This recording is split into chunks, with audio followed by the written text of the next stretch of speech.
దేవుని పరిశుద్ధ నామమునకు స్తోత్రం కలుగునుగాక. అనుదినం మా వాక్యాలు వింటున్న మీ అందరికీ కూడా మా సంఘం పక్షముగా మీకు వందనాలు చెల్లిస్తున్నాను.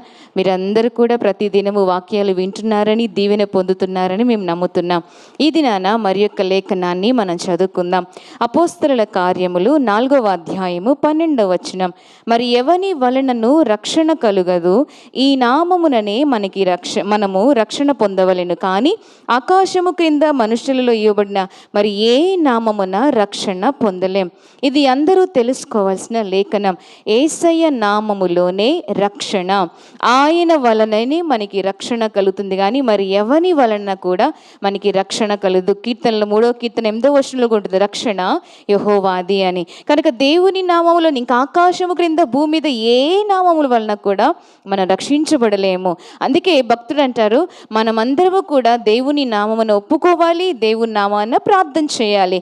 రోమాపత్రిక 10వ అధ్యాయం 1వ వచనంలో, సహోదరులారా, ఇశ్రాయేలు రక్షణ పొందవలనని నా హృదయ అభిలాషయు వారి విషయమై నేను దేవునికి చేయు ప్రార్థన అయి ఉన్నది అంటారు.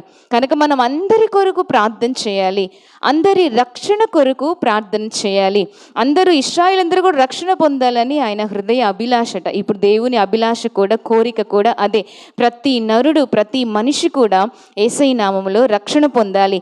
అదే అధ్యాయములో 9వ వచనంలో కూడా, యేసు ప్రభు అని నీ నోటితో ఒప్పుకొని దేవుడు మృతులలో నుండి ఆయనను లేపినని నీ హృదయమందు విశ్వసించిన ఎడల నీవు రక్షింపబడదువు. కనుక అందరూ రక్షించబడాలంటే ఏం చేయాలి అంటే, యేసయ్యను ఒప్పుకోవాలి. మన నోటితో ఒప్పుకొని మన హృదయమందు విశ్వసిస్తే మనం రక్షించబడతాం. రక్షణ పొందని నీ గృహంలో చాలామంది ఉన్నారు కదా. మీ భర్త రక్షించబడలేదని, మీ భార్య రక్షించబడలేదని, మీ బిడ్డలు రక్షించబడలేదని బాధపడుతున్నారు కదా. వారందరి కొరకు మీరు ప్రార్థన చేయండి. అనుదినము కూడా మీరు ప్రార్థించండి.